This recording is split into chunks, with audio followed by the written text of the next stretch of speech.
Queridos hermanos, iniciamos la lección divina de este día jueves 20 de octubre, jueves de la semana 29 del tiempo ordinario. Por la señal de la Santa Cruz de nuestros enemigos, líbranos, Señor Dios nuestro, en el nombre del Padre, y del Hijo, y del Espíritu Santo. Amén. Señor mío y Dios mío, creo firmemente que estás aquí, que me ves, que me oyes. Te adoro con profunda reverencia. Te pido perdón de mis pecados y gracia para hacer con fruto este tiempo de lección divina. Madre mía Inmaculada, San José, mi Padre y Señor, Ángel de mi guarda, interceded por mí. En este día jueves, continuando con la lectura de la carta de San Pablo a los Efesios, leemos el capítulo 3, versículos 14 al 21. Hermanos, me arrodillo ante el Padre, de quien procede toda paternidad en el cielo y en la tierra, para que conforme a los tesoros de su bondad, les conceda que su Espíritu los fortalezca interiormente y que Cristo habite por la fe en sus corazones. Así, arraigados y cimentados en el amor, podrán comprender con todo el pueblo de Dios la anchura y la longitud, la altura y la profundidad del amor de Cristo y experimentar ese amor que sobrepasa todo conocimiento humano, para que así queden ustedes colmados con la plenitud misma de Dios. A Él, que en su poder, que actúa eficazmente en nosotros, puede hacer infinitamente más de lo que le pedimos o entendemos, le sea dada la gloria en la Iglesia y en Cristo Jesús, por todas las edades y por todos los siglos. Amén.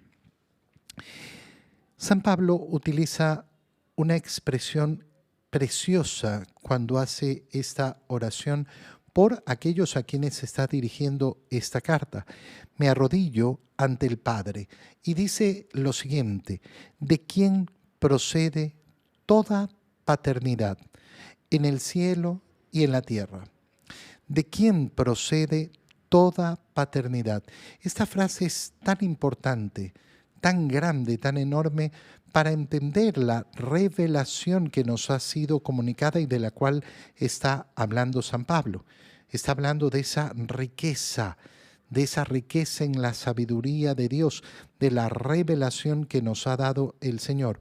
¿Por qué es tan grande, tan importante esta frase? Me arrodillo ante el Padre, de quien procede toda paternidad. Cuando Jesucristo viene al mundo, tiene la misión, sobre todas las cosas, no de salvarnos, sino de revelarnos al Padre. Con esto lo que nos está revelando es a Dios mismo. Y al revelarnos a Dios, nos está brindando la posibilidad de la salvación, porque nos está brindando la intimidad con Dios, que era justamente lo que habíamos perdido en el paraíso, lo que habíamos perdido en el Edén con el pecado original. Y entender esto es tan bello porque muchas veces pensamos que cuando hablamos de Dios Padre, lo hablamos en relación a nosotros. ¿De quién es Padre Dios? ¿De mí, de nosotros? No. Dios es Padre desde toda la eternidad, siempre y para siempre. Es la esencia de su ser. Siempre ha sido Padre. No es que cuando decidió crear a los hombres se convirtió en Padre de los hombres. No es que cuando decidió crear a los ángeles se convirtió en Padre de los ángeles. No es que cuando decidió crear todo de la nada, en ese momento se convirtió en Padre, porque Dios no cambia, no muta, no se altera. Entonces, claro, no podríamos decir, antes Dios no era Padre, pero cuando creó las cosas, cuando nos creó a nosotros, ahí se hizo Padre. No, Dios es Padre. Y esto es lo que nos ha venido a revelar nuestro Señor Jesucristo. Dios en su esencia es Padre. Al decir que Dios es Padre, inmediatamente nos está diciendo que hay un Hijo. ¿Por qué? Porque no puede haber un Padre, no puedo ser Padre si no es de un Hijo. Por tanto, al revelarnos al Padre, se nos revela al Hijo. La intimidad de Dios es justamente que es Padre, y al decir que es Padre, decimos que hay un Hijo. Y hay una relación entre ese Padre y ese Hijo, que es el Espíritu Santo. La revelación más grande que hemos recibido es conocer la intimidad de Dios uno y trino. Por eso este es el misterio más grande de nuestra fe, el conocer la intimidad de Dios. Nuestra fe, por tanto, es trinitaria. Yo creo en el Dios uno y trino, que siendo un solo Dios es Padre, Hijo y Espíritu Santo. Y esto es la sabiduría más grande, la intimidad más profunda de Dios.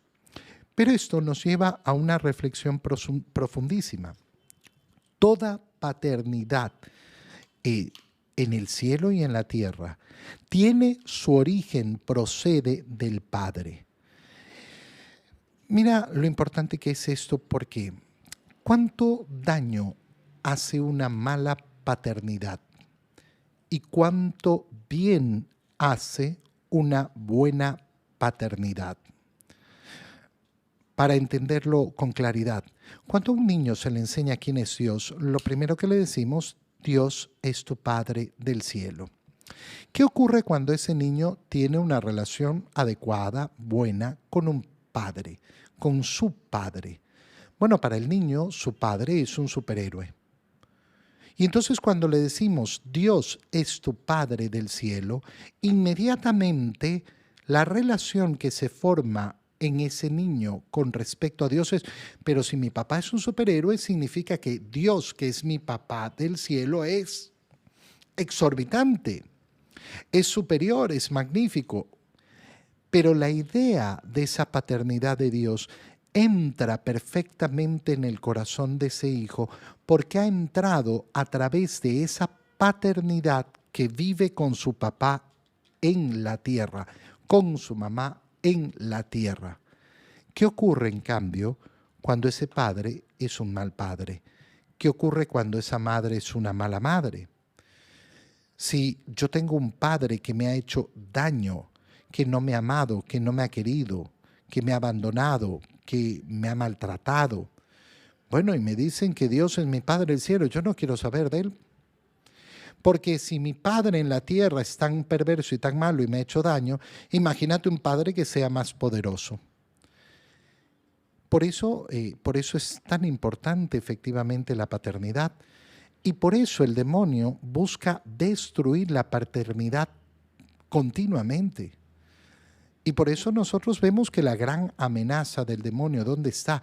Justamente en destruir la paternidad, la maternidad, porque son ese vínculo directo con la imagen de Dios, son ese vínculo directo con Dios. Qué importante entender que toda paternidad, todo sentido de paternidad proviene de esa imagen de Dios. Si no viene de ahí, será siempre una mala paternidad. Le ruego al Padre de quien procede toda paternidad,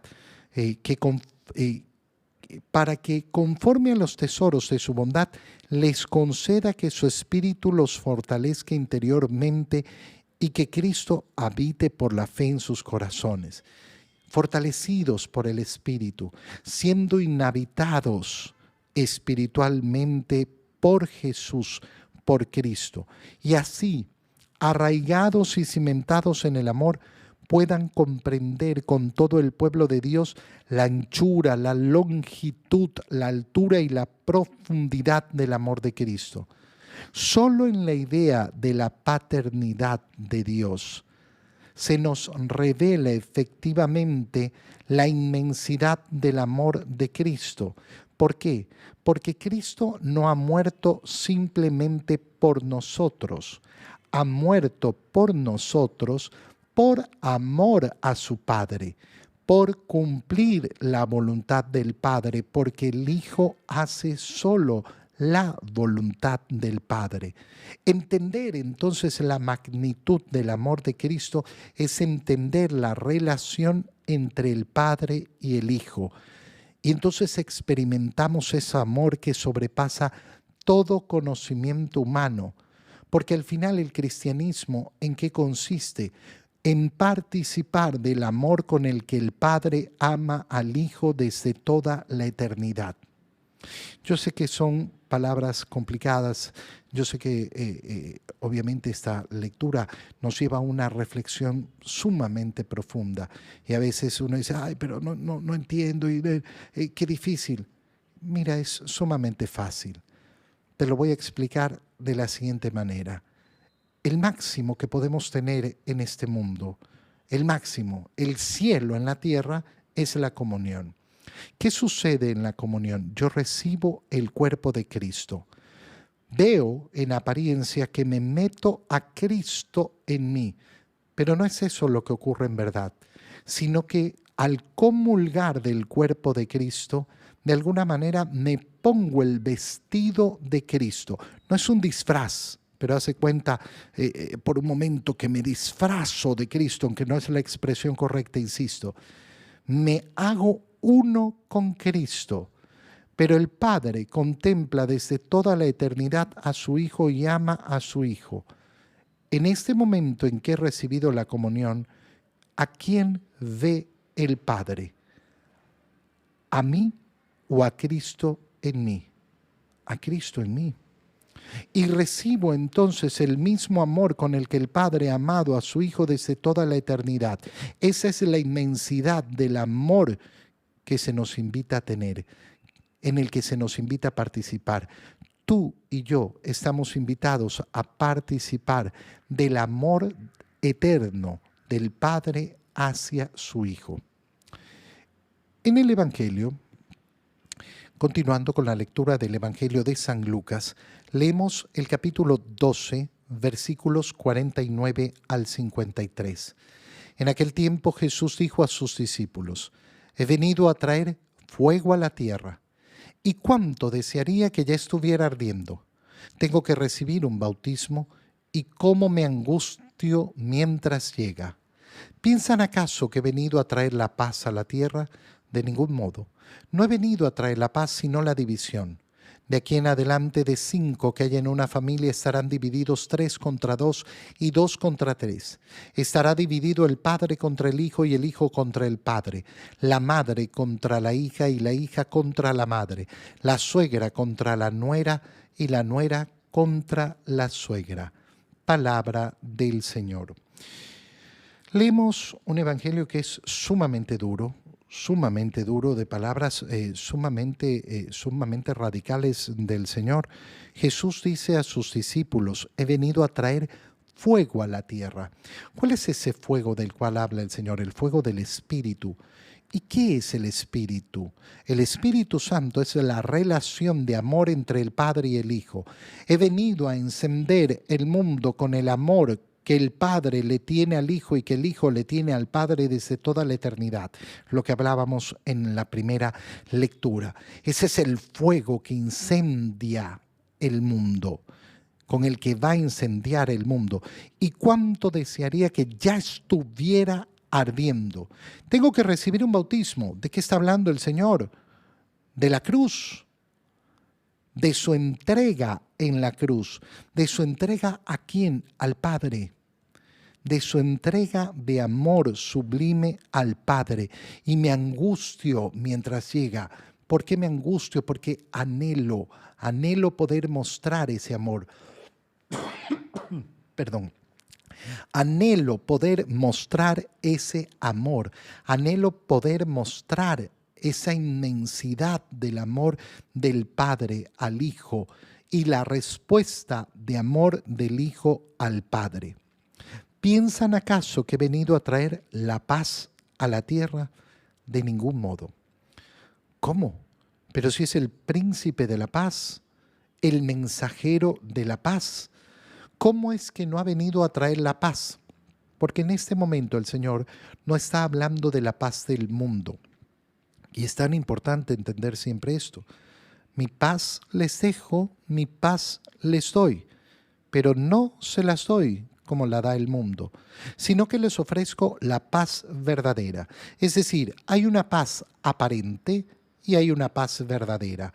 La paz aparente, ¿cómo funciona? No teniendo problemas en el mundo, estando tranquilo, sin preocupaciones. Esa es la paz que anhela el mundo, la paz superficial. ¿Y cuál es la paz de Cristo? La reconciliación con el Padre, el perdón de nuestros pecados.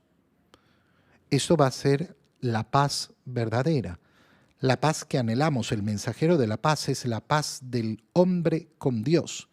Si yo no estoy reconciliado con Dios, entonces no me sirve de nada la paz del mundo. No me sirve de nada que no tenga problemas, que esté tranquilo, que no haya peleas en mi hogar, que no haya peleas en mi familia, que no haya desencuentros. No. Y por eso el Señor comienza a ejemplificar esto justamente a través de la división dentro del hogar. De aquí en adelante, de 5 que haya en una familia, estarán divididos 3 contra 2 y 2 contra 3. ¿Pero por qué? ¿Por qué la división familiar si la unión familiar es tan importante? Tan importante si es una unión en Cristo. Pero si a cuenta de la unión familiar no ponemos a Dios en primer lugar, entonces esa unión familiar, ese amor de la familia, no sirve de nada. No sirve de absolutamente nada. Ese amor familiar, esa unión familiar van a servir, van a ser útiles en la medida que la familia pone a Dios en primer lugar. Lo que nos está diciendo el Señor además es, oye, ten mucho cuidado porque la familia no es lo más sagrado. La familia es lo más sagrado. No, la familia es sagrada, preciosa, pero no es lo más sagrado. Lo más sagrado es Dios. Y por eso, ¿qué va a estar primero siempre? Dios primero. Dios primero. Perdón. Y no se puede poner a Dios por debajo del papá, por debajo de la mamá, por debajo de los hermanos, debajo de cualquiera de las relaciones familiares en este mundo. Eso es lo que nos está diciendo el Señor. Y si yo tengo que lamentablemente pelearme con mi familia porque no me permiten efectivamente poner a Dios en primer lugar, entonces lo haré. Como lamentablemente ocurre y ocurre a muchos que su familia les quiere impedir ese amor y esa entrega al Señor con toda tu alma, con todo tu corazón, con todas tus fuerzas, como nos lo manda el Señor. Te doy gracias, Dios mío, por los buenos propósitos, afectos e inspiraciones que me has comunicado en este tiempo de lección divina. Te pido ayuda para ponerlos por obra. Madre mía Inmaculada, San José, mi Padre y Señor, Ángel de mi guarda, interceded por mí. Queridos hermanos, que tengan todos un feliz día.